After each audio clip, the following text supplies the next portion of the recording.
Hello everybody, welcome back.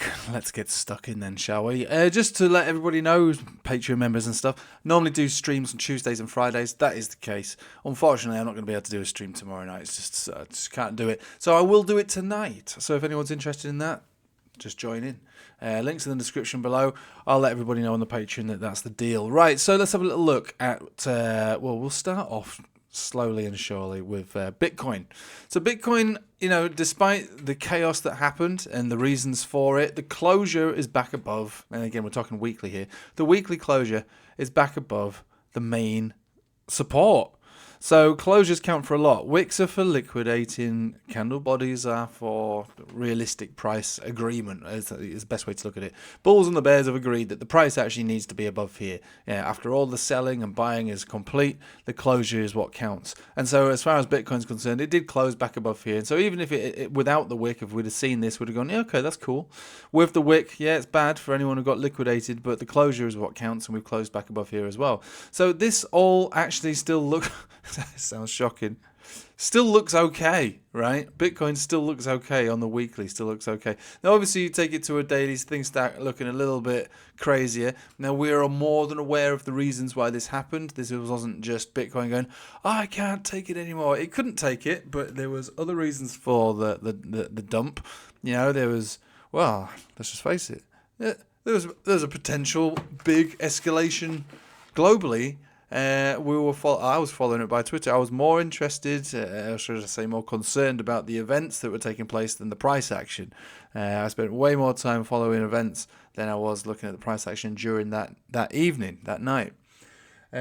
So now that we see that the price action has managed to reclaim certain areas and get back within this zone, it's not all that bad. But today we're going to talk about XRP, because if we're going to talk about wicks, this is the ultimate super wick. We're talking huge chaos for XRP. So you take it to a daily, it doesn't look particularly good at all. In fact, it looks pretty awful.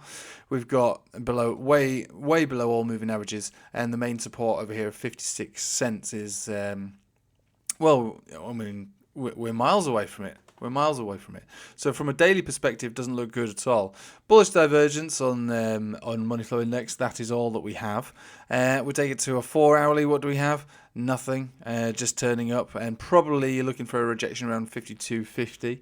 But if we take it to a weekly, just like Bitcoin, we are more or less trying to close, or we kind of did close. It's a little bit sketchy, but XRP is a bit sketchy. Let's face it. Above the 200 exponential moving average, which is, so far has held relatively well in the form of this consolidation. The consolidation obviously looking like this. That's the vibe that we're in. It's not neat, it's not tidy, it's all over the place, but that's where we're in. It's a consolidation. It's without putting lines on the chart, you can see that there's lower highs each time, even when we're looking at the wicks, lower highs each time. Now the wick this is a lower low, obviously, when it comes to a wick basis, but for candle body basis, it's not. All right, so we're actually okay.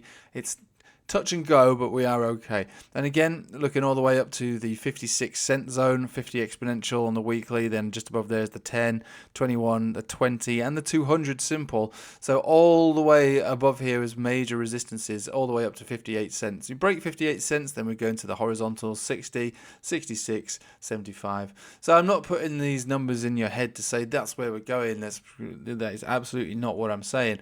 But what I am saying is that, for those who have lost all hope, there is not any reason to give up all hope. The hope is the weekly close, not for Bitcoin. It's also for XRP. And I haven't looked this morning actually for Ethereum. Been a bit of a busy morning. School run and all this stuff today. Stuff going on as well, like I say, so that's why I can't make the stream tomorrow. Still trying to sort a few things out for this month. Well, she's not loading for me, to be honest with you. Let's have a look and see if the daily comes through. She's not loading. With or without Ethereum, we can have a look at the total 2. And the total 2 actually did have a wick all the way down to a Bollinger Band center, which is also a horizontal of significance, which currently still stands at 920 billion. So that's a decent support, and we see that wick basically hitting it perfectly, really. It's really not much leeway. It's tight. It's almost perfect, right? Almost perfect. And the bounce so far is relatively good. And this looks like now it wants to trend back up to 1.2 trillion. which is pretty sweet. We're talking, altcoins looking like they have a bit further to run. Is it going to create a new local high, a new all-time high? I'm not going to tell you that. I couldn't tell you. I really don't know. But what I'm talking about is the reaction so far and the supports that have held, whether that's on a candle body basis or a wick basis on total 2 or whatever. It's not, all hope is not lost. But that said, we're still on the shorter term time frames, and again, I'm talking daily at this point, which is not particularly a short term time frame. It's still in a downtrend series of lower highs, lower lows. So, but it's not broken structure, and that's the important thing to note. The weekly and even the daily has not broken structure on the total 2. You start to get concerned coming down below this level, 865 billion. So, look, that's all okay. XRP, again, it's not perfect. It's far from it. In fact, it's pretty awful, but it's not as bad as you might think on face value. Again, we're looking at weekly charts here, and a lot can happen, as you can see. Bitcoin, crypto, particularly weak in the face of geopolitical events. Surprisingly, oil hasn't spiked. So this was my expectation, seeing the red weekend of crypto. It's kind of not done what I expected. So not exactly as expected. I would have expected to see oil spike. I would have also expected to see gold spike, and I would have expected to see the S&P down. But we're looking at the futures market here. Again, it's not open yet, but this is what we've got so far, and it looks like nothing happened. Really, just a continuation of this downtrend with a bit of a green day ticking on so far, which is where we left it on Friday when we saw it closing on the stream. I said, look, we're likely to see a little bit of green at the end of the day. It's usually the case after a nice big red candle like that, and we got that. And then, my expectation was, let's see how crypto behaves over the weekend. Whatever crypto does over the weekend, I would expect stocks to do on Monday, and they haven't done it. So it's pretty interesting that they haven't done that. It's hard for me to really explain because it goes against more or less not the rules but the expectations, the general broad overview of expectations. It's actually doing, it's not a dramatic difference, but we're not getting continuation down so far, and we're not getting pumps on oil. We've got a little bit up on gold, and Dixie itself is kind of sort of like moving down. So strange, really. So it is kind of strange. I can't quite put my finger on it. Developing situation. Maybe it was just unfortunate timing that stuff happened over the weekend, and crypto was the only market that could have reacted to it. So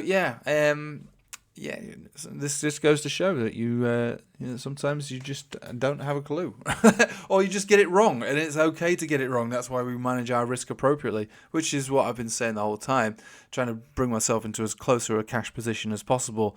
Over the last couple of months, reduced it all the way up to an 80% cash position. So that is risk management from a spot perspective. And if you're doing derivatives, obviously you always have stop losses, because as much as I make money out of this market, and this is how I make my living, it's not always the way you expect, and this is not what I expected to see on Monday. I'm very surprised to see it.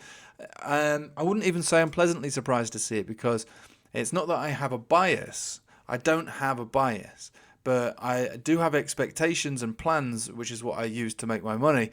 And if they're not met, then it means I can't make any money. Doesn't mean that I'm losing any money. It just means that, okay, so my plan, the plan that I would have expected to have unfolded, hasn't unfolded.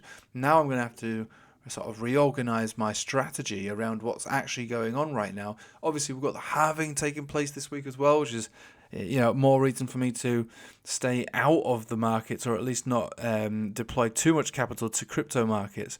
It's all very up in the air for me right now, and I know everybody wants to tune in and get the exact price action for the day, but I am unable to really provide it to what I would consider to be a relatively decent risk to reward, So I'm quite happy to sit and watch this happen, to unfold, and what's going to happen is going to happen, but it's not doing what I thought it was going to do this Monday, and I've got to try to dig deeper to find out why it's not doing what I said or what I thought it was going to do, and then try and develop a strategy around that.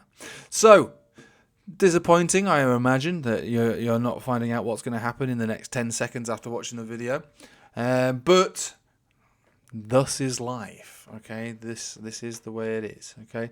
But long story short, Bitcoin back above support, XRP above support, and obviously Total 2 having a really decent bounce from a major level, suggesting that actually altcoins, despite being wrecked city, it's not guaranteed that they're going to make that it's going to make a new wick low on that one. It's not guaranteed. We can assume it. Whether we safely assume it's a different story. We can assume that we come down to revisit that and maybe break it, whether that's with or without more problems globally, or it just continues to consolidate after the halving, which again is usually a sell the rumor type of event. So yeah, let's just see how it unfolds. But as of this very moment in time, based on the charts that we see, all hope is absolutely not lost. And in fact, I'll stick my neck out and say we're still back on course to generate a new all-time high for Bitcoin as of this moment in time. It's not the most likely scenario, but it certainly would be if we close back above 68,700, basically daily moving averages, all moving averages. We would be looking for that if we see a closure above that level. And altcoins most likely get dragged with that up. Doesn't mean they'll outperform, but dragged. Anyway, that's enough for today. Hope you have a nice day. And again, Patreon members, tune in tonight. I'm going to be doing it tonight. I'll put a message on the Patreon. And if you want to join that Patreon, links in the description below. Other than that, hope you have a nice day. Take it easy.